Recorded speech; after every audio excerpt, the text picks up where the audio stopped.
Salut à toutes et tous, c'est Jaf. Aujourd'hui dans Bibi Blabla, nous allons parler de Joe Satriani, non pas comme le guitar héros que l'on connaît, mais comme le meilleur prof de music business que vous pourriez avoir. Voilà, donc, en attendant le visionnage qui va être très intéressant, je peux le dire, et je pense particulièrement long, je vous invite à vous abonner à ma chaîne YouTube et comme d'habitude à cliquer sur la petite cloche par-ci ou par-là afin d'être averti des prochaines vidéos. Voilà, on se retrouve donc après le jingle pour donc parler de Joe Satriani, votre meilleur prof de music business. C'est tout de suite.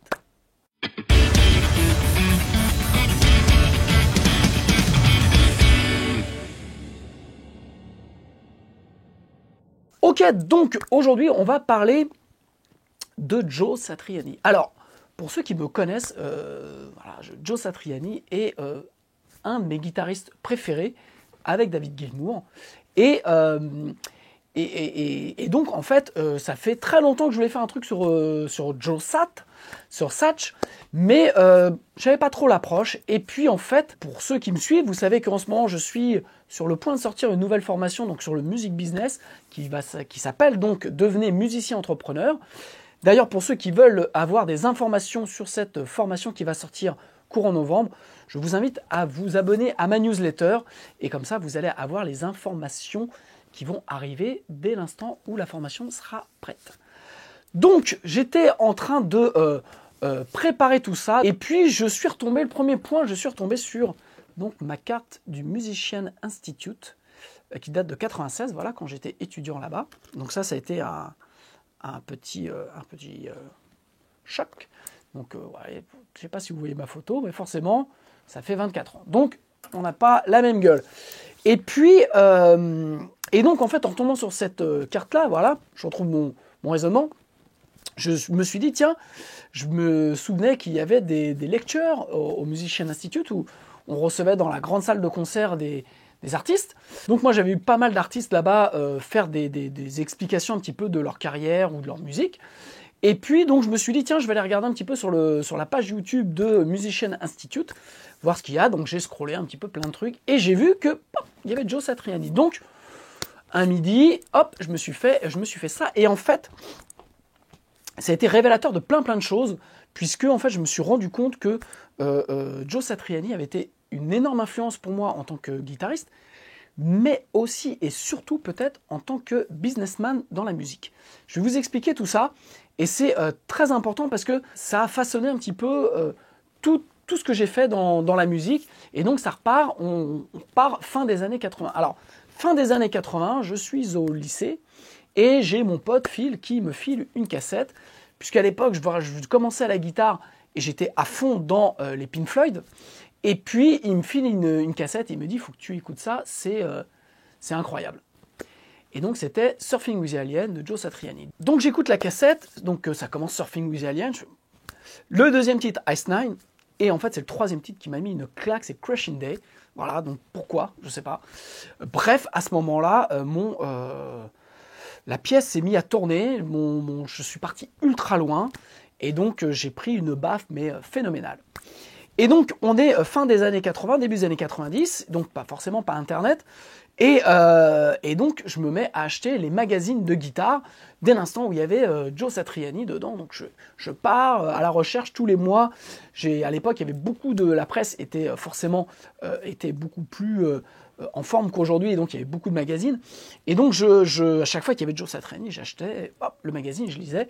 Et en fait, ce qui m'intéressait le plus dans ses interviews à Joe Satriani, ce qui faisait la différence de beaucoup d'autres guitaristes, c'était la manière dont il parlait de la musique, qui a été une grosse influence sur moi, et surtout la manière dont il a raconté comment il avait lancé sa carrière. Et c'est surtout de ce qu'il racontait, c'était le fait qu'il racontait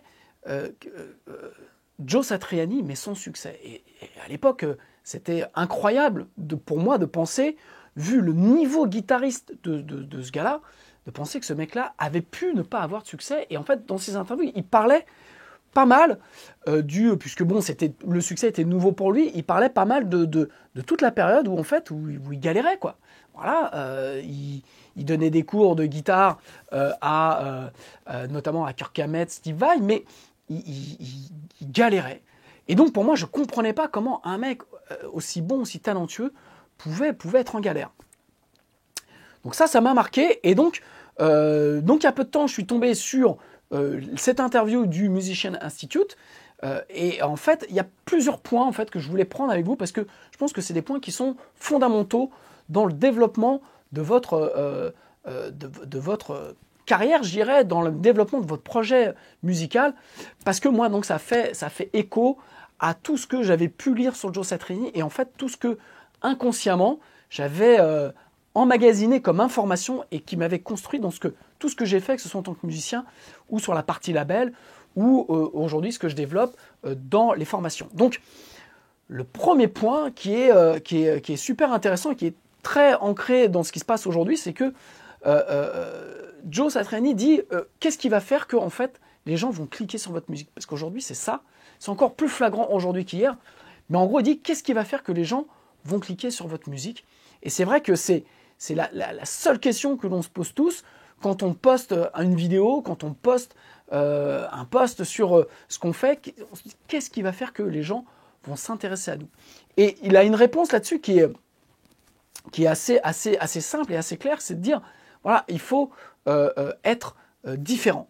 C'est le fait d'être différent, et c'est dans votre musique, et c'est par votre personnalité en fait que vous allez amener les gens à aimer ce que vous faites, et pas juste la musique pour la musique. Ça peut se vérifier dans n'importe quel style, et c'est vrai que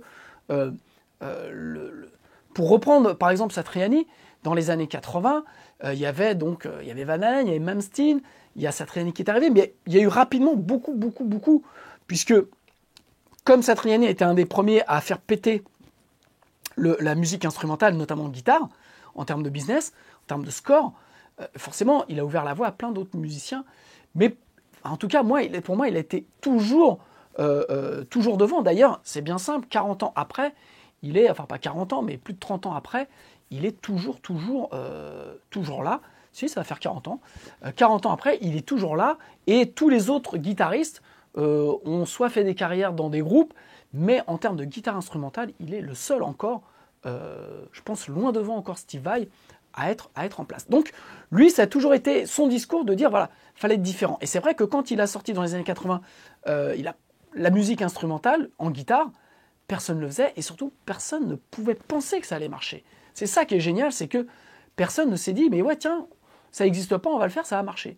Et lui, Satriani l'a fait non pas en se disant, tiens, puisque personne ne le fait, ça va marcher, mais il l'a fait parce que c'était son moyen d'être différent. Il ne savait pas bien chanter, donc en fait, il ne s'est pas posé de questions, il a avancé. Et c'est ça que je trouve super intéressant dans cette remarque. Donc c'est la remarque qu'on peut avoir aujourd'hui, c'est de se dire, qu'est-ce qui va faire que les gens vont cliquer dessus? Si vous êtes le énième groupe de ce qui se fait actuellement, que ce soit dans le rock, dans le rap, dans la folk ou quoi, forcément, vous allez vous mettre vous-même en compétition avec tout un tas d'autres groupes qui veulent prendre cette place-là, puisqu'il y a un leader et puis tout le monde veut y aller, pensant que c'est parce que c'est le truc du moment qu'il faut y aller. Et je pense que c'est tout l'inverse qu'il faut faire, c'est-à-dire qu'il faut fuir ce qui est la mode du moment, parce que c'est le seul moyen de pouvoir vous faire repérer. Voilà. Donc ça, c'est un point qu'il y a dans cette interview. Voilà, il y a un autre truc aussi dont il parle, c'est de dire, voilà, pratiquer 8 heures par jour le mode lydien ne va pas faire en sorte que les gens vont venir à votre musique. Voilà. Il faut pas penser en termes sportifs, quoi. C'est-à-dire qu'on n'est pas dans de la performance, on est dans de la musique. Alors travailler le mode lydien a un intérêt, mais dès l'instant où vous faites quelque chose. Et moi, je me souviens qu'il disait souvent dans ses interviews, parce qu'on lui disait à l'époque, c'est vraiment la mode où il fallait bosser 15 heures son instrument par jour. Enfin, plus tu travaillais, plus c'était mieux. Et en fait, on était vraiment dans un peu comme les heures de bureau, quoi. Plus t'en fais et mieux c'est.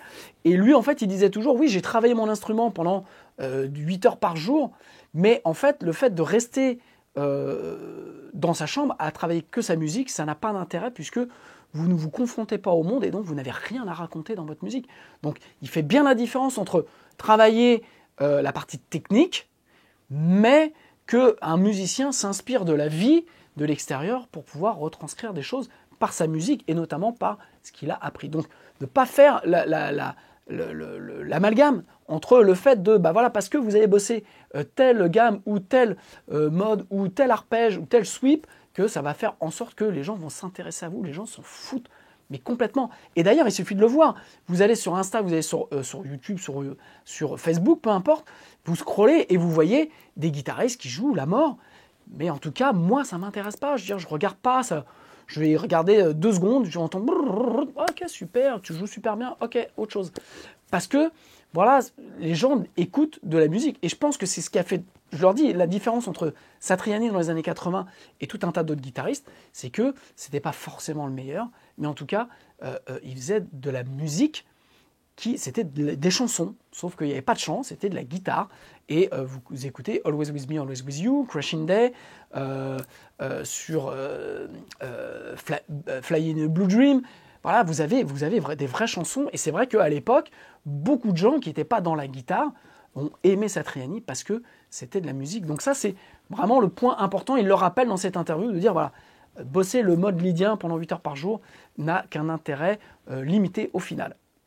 Donc l'autre leçon qui est importante, c'est la leçon qu'il a retenue de Lenny Tristano, qui est un pianiste de bebop jazz, qui lui disait de jouer ce qu'il avait vraiment envie de jouer. Pas ce qu'il aurait dû jouer, ou pas ce qu'on est en attente de ce que tu devrais jouer, mais jouer vraiment ce que toi tu as envie de jouer. Et d'être vraiment dans l'instant présent. Et c'est vrai que la musique, on n'est jamais meilleur que quand on ne réfléchit pas et quand on joue pour le plaisir, et c'est là où on va vraiment chercher notre nature la plus profonde par la musique. Et ça revient à ce que je disais précédemment, dans la leçon précédente, c'est que voilà, ne vous préoccupez pas non plus trop de ce qui se fait autour de vous. Le monde, je l'ai déjà dit souvent, le monde n'a pas besoin d'un deuxième Mick Jagger ou d'un deuxième Joe Satriani, puisqu'ils sont là, et de toute façon, ils sont meilleurs que vous. Le monde a besoin de nouveautés, le monde a besoin de personnalité. C'est ce qui a fait Kurt Cobain. C'est tous les grands musiciens ne sont pas forcément les meilleurs, mais ce sont ceux qui, par leur personnalité, ont marqué. Et voilà, donc l'instant présent, le fait d'assumer ce que l'on fait avec ses erreurs est super important. Et puis la leçon la plus importante, moi, qui m'avait marqué quand je lisais ses interviews, c'était donc le fait comment il est passé de Joe Satriani, bon guitariste, pas reconnu, à Joe Satriani, bon guitariste, mais reconnu. Et en fait, ça a été un déclic. Et c'est vrai que moi, ça m'a fait un déclic aussi à l'époque. En fait, il a compris que son jeu de guitare n'allait pas être ce qui allait lui permettre de croûter, de manger. Et qu'il a compris à ce moment-là qu'il fallait qu'il comprenne ce qu'était le business de la musique. Et en fait, il est tombé, c'est drôle, il le raconte très bien dans l'interview, il est tombé sur un bouquin du type Le business pour les nuls. Et dedans, il y avait un chapitre sur monter sa société d'édition. Donc il s'est posé la question, et en fait, je vous la fais courte, il a suivi un peu les principes de ça, il a monté son propre label, il a donc compris qu'il fallait qu'il garde 100% des droits de sa musique, ça c'est super important notamment aux États-Unis, où beaucoup de musiciens se sont fait voler leurs droits sur leur musique par des maisons d'édition ou des labels, et donc lui il a compris qu'il fallait qu'il garde ça, et donc il a aussi compris que si lui ne croyait pas en lui, c'est-à-dire que s'il n'investissait pas sur lui, pourquoi les autres le feraient. Et en fait, ça c'est un truc qui m'a toujours marqué, puisque ça a toujours été la manière dont j'ai fonctionné. Quand j'ai monté le label au début des années 2000, ça a été pour le même principe, en me disant je vais développer la musique que j'ai envie de voir développer. Donc en fait, il a monté son propre label. Donc comme il dit c'est super bien, parce qu'en plus, comme je suis le seul artiste signé sur mon propre label, j'ai toute l'attention des directeurs artistiques et du service marketing et promotion. Donc ça, c'est vrai que c'est drôle de le dire, mais en fait, la réalité est là. C'est-à-dire que vous pouvez vous-même monter votre propre label. Aujourd'hui, il n'y a rien qui vous en empêche. Là, on est en 82-83, et en fait, à ce moment-là, ce mec, Joe Satriani, comprend que son salut va pas venir de son jeu de guitare, forcément, mais va venir que s'il veut, en tant qu'indépendant, une musique qui est complètement underground, qui n'a aucun forcément avenir à cette époque-là, de se dire que le seul moyen de pouvoir avancer dans sa musique, dans sa carrière, c'est de monter sa boîte, de monter son label et de gérer sa musique comme un businessman, comme un entrepreneur. Donc ça, c'est le point, moi, que j'avais lu au début des années 90, qui a été super marquant, puisque quand je suis allé au Musician Institute en 96, et ça a été la même chose, je me suis retrouvé avec des mecs qui jouaient forcément bien mieux que moi, et en même temps qui passaient leur journée à faire des gammes, et j'allais dans des cours, je me souviens de Paul Hanson, qui avait été le prof de Paul Gilbert, et qui nous faisait faire comment ça s'appelle, il avait à l'époque, il faisait des instrus avec une boîte à rythme, des guitares rythmiques, et on devait tous chacun prendre le solo, et c'est vrai que moi ce qui m'avait marqué, c'est qu'il y avait des mecs qui faisaient ça y allait, on était au GIT à la grande époque, enfin, milieu des années 90, donc ça y allait, quoi. Et puis, moi, j'arrivais avec mon niveau plus que limité. Et puis, donc, je faisais des solos, mais je faisais des solos un peu à la Gary Moore, enfin, ce que j'aimais, quoi, où il y avait des bends, où il y avait des trucs. De temps en temps, voilà, je balançais un petit sweep pour me faire plaisir. Et à chaque fois, Paul Hanson me regardait, il me disait, cool, quoi, c'était bien, quoi. Parce que ça marquait, et il ne le faisait pas forcément avec les autres qui balançaient des gammes. Bref, donc à ce moment-là, je comprends que c'est pas le fait de faire des gammes, du lydien ou des sweeps à tout va, qui va faire la différence. Déjà, musicalement, c'est pas ce que j'avais envie de faire, mais en plus, qui va faire la différence dans mon avenir musical. Et donc, puisque des mecs qui jouent mieux que moi, il y en a plein. Donc à ce moment-là, je me dis, il faut que je trouve plus mon style, plus quelque chose. Donc ça, c'est le premier point. Et le deuxième point, c'était de me dire, je repensais toujours à cette réunion qui disait, mais oui, mais si tu sais faire quelque chose, mais si tu n'as pas la structure pour le faire. Et c'est vrai qu'on est en 96 et moi, je monte mon label en 2000. Et en fait, quand je rentre de Los Angeles, je finis ma dernière année d'études et rapidement, je commence à taper des bouquins de droit, un peu comme Satriani, c'est-à-dire pour comprendre, pour apprendre ce qu'est le music business. Donc, ce qui m'a permis de développer mon label et la suite. Donc ça, c'est le point super important que vous devez retenir, c'est ce mec-là, à la fin en 82-83, s'il ne l'avait pas fait, il n'aurait jamais eu la carrière qu'il a aujourd'hui. Et c'est ce que, pour ceux qui me suivent, dans les bibi blabla, c'est ce que je conseille. Et c'est pour ça que je suis en train de monter une formation qui s'appelle « Devenez musicien entrepreneur » pour apprendre aux musiciens à être autonomes et surtout à monter leur business pour qu'ils puissent se créer des opportunités. L'autre point que j'aime beaucoup dans la leçon de Satriani, c'est que donc il fait sa première maquette, il fait un 4 titres avec que des bruits de guitare, il n'y a pas d'autres instruments que des guitares. Donc ce qui lui permet il les envoie un peu partout dans le monde, parce qu'ils envoient au magazine, et puis en fait il commence à être un petit peu chroniqué dans 2-3 trucs.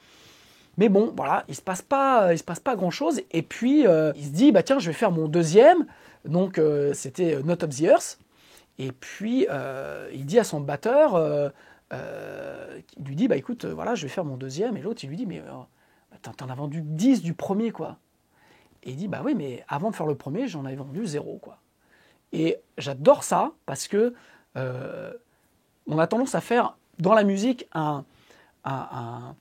une comptabilité de ce qui marche ou ce qui ne marche pas, et on oublie que forcément ça ne marche pas au début. J'en ai déjà parlé, vous prenez n'importe quel musicien, Bashung, Bowie, voilà, U2, tout ça, ce sont été des groupes ou des artistes qui ont eu du mal à émerger parce qu'ils étaient aussi novateurs, parce qu'ils ne copiaient pas les autres. Donc, j'aime cette leçon d'humilité et de simplicité qui est de dire, mais oui, mais avant d'avoir fait le premier, j'en avais vendu 0, donc là, j'en ai vendu que 10, et bah, c'est pas grave, je vais continuer. Et c'est marrant parce que ça a toujours été aussi, moi, mon truc. J'ai fait un premier album qui n'a pas marché, j'ai dû en vendre, comme Joe, 10. Ensuite, j'ai fait le deuxième, j'ai dû en vendre peut-être 10 ou 11. Et puis, mais à un moment, on ne fait pas les choses pour forcément, à la base, gagner de l'argent. C'est-à-dire qu'on fait les choses parce qu'on croit aussi en nous, on croit dans notre musique, et que ça ne s'installe pas comme ça, quoi. C'est pas parce que vous allez sortir un premier album ou un premier EP qui ne va pas marcher que vous devez vous arrêter là. Le succès n'est pas immédiat et vous devez faire confiance en vous-même et en ce que vous croyez. Et la leçon de Joe, il dit, voilà, moi, oui, j'en ai vendu 10. Et 10, c'est mieux que 0. Donc, je continue. Et donc, ça, c'est un point super, super fort. Et l'autre truc qui est génial, et ça, moi, je leur dis, mais ça m'avait marqué à l'époque quand j'avais lu ça, c'est qu'il raconte l'histoire que donc il veut faire Not of the Earth, il sait qu'il a besoin d'un minimum de moyens et qu'il n'a pas une thune. Et donc à ce moment-là, il joue dans un groupe de disco, quoi. Enfin voilà, il guitarise dans un truc de disco. Il a son groupe The Squares qui est à 2 doigts de signer, mais au final qui ne signe jamais. Et puis voilà, il commence à avoir des retours de son premier 4 titres qu'il a fait avec que sa guitare et des bruits bizarres et tout ça. Donc il se dit que voilà, il faut qu'il avance. Et il reçoit un jour chez lui une pub pour une carte de crédit où il y a une banque qui lui offre une carte de crédit avec un crédit de 5 000 $. Alors je crois qu'il le dit, je crois que c'est à 15% à l'époque, hein, on est début des années 80. Et en fait, s'il prend cette carte de crédit, on lui ouvre un compte avec 5 000 $ déjà dessus. Et là, il se dit que c'est l'aubaine, c'est ce qui va lui permettre de pouvoir financer son album. Donc 5 000 $, vous vous rendez compte, déjà 5 000 € aujourd'hui, c'est une somme, mais 5 000 $ à l'époque, c'est énorme. Et en fait, il ne se pose pas de questions, il voit ça comme un signe en se disant, voilà, je cherchais un moyen de pouvoir financer mon album, je reçois ça, j'y vais. Sans se poser plus de questions que ça, quoi. Et c'est ça qui est génial, c'est que c'est là où on voit que c'est un vrai entrepreneur, dans le sens où il y a un moment, il sent le truc, il y va. Et pourtant, on va dire comptablement ou en termes d'environnement, comme on dit, les signaux ne sont pas tous au vert. Et comme lui rappelle son batteur, on n'a vendu que 10 du premier, mais lui il sent qu'il faut qu'il y aille. Donc il a cette facilité de caisse de 5 000 €, il ne se pose même pas la question de savoir comment il va rembourser, mais il se dit je vais faire un album, et puis ça doit me créer d'autres opportunités. Donc il prend ses 5 000 $, il va voir John Cuniberti, donc, qui est son producteur, qui a fait beaucoup d'albums avec lui, et qui au passage à masteriser mon premier album. Voilà, à l'époque, quand j'ai mixé mon premier album, Un jour l'envie, j'ai fait faire le master par John Cuniberti. Donc ça a été pour moi un plaisir. Et voilà, c'était juste pour en parler. Et donc, il va voir John Cuniberti, et puis il lui fait... en fait, avec 5 000, il lui dit, voilà, si je te paye en avance les séances, est-ce que tu me fais des ristournes? Donc il commence tout de suite à négocier en disant, voilà, moi je t'amène, parce qu'il a du cash, il a ses 5 000 $ tout de suite. Donc il dit, voilà, moi si je te pose 5 000 $ sur la table, qu'est-ce que tu me fais en plus? Donc forcément, il négocie avec le studio qui a un apport tout de suite de cash. Donc forcément, il va lui offrir des jours gratuits ou des machins, enfin une facilité. Donc ce qui lui a permis de faire Not of the Earth. Et de rencontrer John Cuniberti, enfin de travailler avec lui sur l'album, et ce qui va lui permettre de faire Surfing with the Alien. Mais voilà, le truc, c'est qu'il y a un moment, ce que j'ai aimé dans cette leçon, ce qui m'a marqué à l'époque, et ce qui me conforte aujourd'hui dans tout ce que je suis en train de faire, c'est que si à un moment donné, vous n'investissez pas sur vous, il ne va rien se passer. Voilà, c'est clair, vous pouvez attendre du ciel que... les gens vous remarquent. Alors, je ne dis pas que ça n'arrive pas. Bien sûr que ça arrive. Vous avez posté une vidéo, bam, ça va faire badaboum. Ça arrive. Mais là, c'est donner beaucoup d'importance et beaucoup de remettre un petit peu votre vie sur le facteur chance. Donc, ça, c'est un truc que vous pouvez faire. Croire en la chance. Dans ce cas-là, je vous conseille d'aller jouer au loto. Vous allez avoir plus de chances de gagner de l'argent.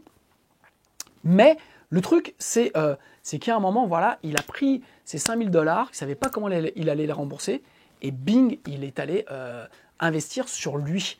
Et ça, c'est génial. Voilà. Donc, il a eu la chance d'avoir son retour. Et comme il dit, c'est que Not of the Earth au début ne marchait pas, et c'est au moment où il arrivait... Je ne me souviens plus, allez revoir la vidéo. Je vous ai mis le lien dans la description, la vidéo du Musician Institute, l'interview de Joe Satriani. Et en fait, il dit qu'à un moment, il arrivait au bout du moment où il devait rembourser ce ce chrome de 5000 $, et que en fait, c'est le moment où pour lui, les choses ont commencé à bien se passer, et donc il a eu une avance pour, je crois que c'est l'avance pour Surfing with the Alien, et à ce moment-là, ça lui a permis de rembourser ses 5000 $, et bam, il a mis en marche la machine, et il a géré ça depuis lors comme un vrai businessman. Il a monté le G3 dans les années, là je vous parle de ça, dans les années fin des années 90, où la guitare instrumentale était au plus bas, puisqu'il y a la musique électronique qui passe son plein, on sort du grunge et de toute cette période-là, et en fait, il se rend compte que tout seul, il ne peut pas y arriver, qu'il n'attire plus assez de monde dans les salles, et donc il a l'idée de monter le G3 avec Steve Vai et à l'époque Eric Johnson, pour pouvoir attirer plus de monde dans une même salle. Donc c'est un mec qui, je trouve, a une grande influence sur moi, sur la manière de voir le business, de façon assez simple, de façon assez au final pragmatique, et je vous invite sincèrement à aller revoir cette interview, et je vous invite à suivre ces conseils-là, parce que aujourd'hui, vous pouvez avoir moi je rencontre des groupes qui n'ont pas 2000 € ou même 1000 € à investir sur eux-mêmes. On est en 2020 parce que voilà, c'est toujours trop cher, mais tout est toujours trop cher. Et en fait, leur vraie problématique, c'est qu'ils ne croient pas en eux. Donc, ils attendent des événements de l'extérieur. Mais ce qui est fort en leçon là-dedans, c'est que si à un moment donné, vous n'êtes pas entrepreneur là-dedans, c'est-à-dire que si vous n'êtes pas déclencheur de votre propre destin, il y a peu de chances qu'il se passe quelque chose. Voilà. Donc, plus vous allez être proactif, plus vous allez entreprendre des choses pour votre musique, avec votre musique, plus vous avez la possibilité qu'il se passe des choses. Le plus grand risque, c'est de ne pas en prendre.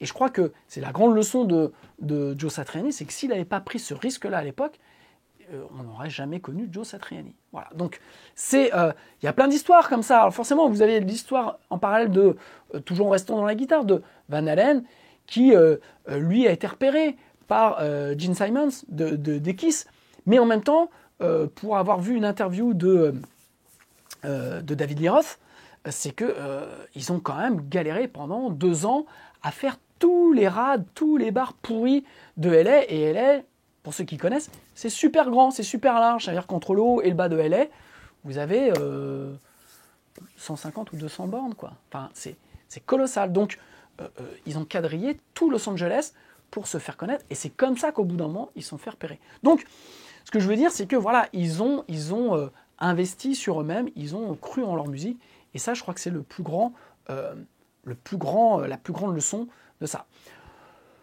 Pour finir, si vous êtes arrivé jusqu'au bout, je vous avais prévenu que ça allait être un peu long, mais bon, voilà, on parle de quelque chose qui me tient à cœur, et puis, comme je vous l'ai dit, c'est un retour en arrière sur un peu moi, mon parcours, ce qui avait façonné ce que je fais aujourd'hui.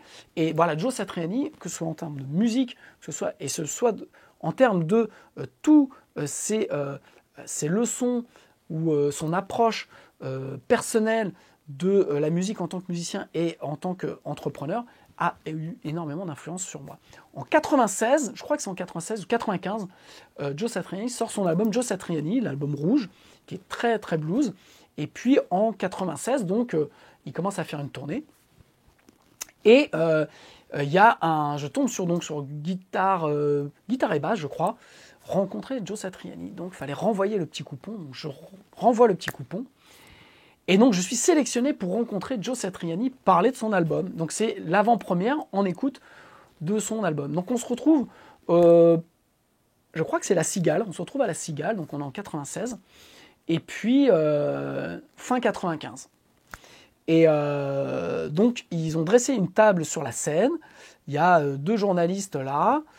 Il y a, je crois que c'est guitare et basse. Donc, je me demande s'il y avait Eric Servera dedans, que j'ai connu après, grâce à Rontal, ou par Rontal, grâce à Rontal. Et donc voilà, interview, explication du nouvel album qui est plutôt bluesy, tout ça, ok. Et ambiance très... ça prend pas, quoi, la maillot prend pas, on écoute l'album qui est très, très bluesy, très nostalgique. certains le considèrent comme le meilleur album de Joe. Moi, je trouve qu'il y a des bons titres, mais je trouve qu'il y a des trucs qui sont... Je suis pas super fan. Bref, il y a quand même des bons titres. Mais c'est un album qui est déstabilisant, dérangeant, qui vient juste après donc l'album The Extremist, et donc qui fait une rupture. Bref. Et donc la séance se termine, c'est assez plat, c'est assez chiant. Et donc tout le monde s'en va. Et puis on reste quelques-uns dans la salle en attendant, en se disant bon. Et donc on est, je sais pas, une petite quinzaine, une petite vingtaine.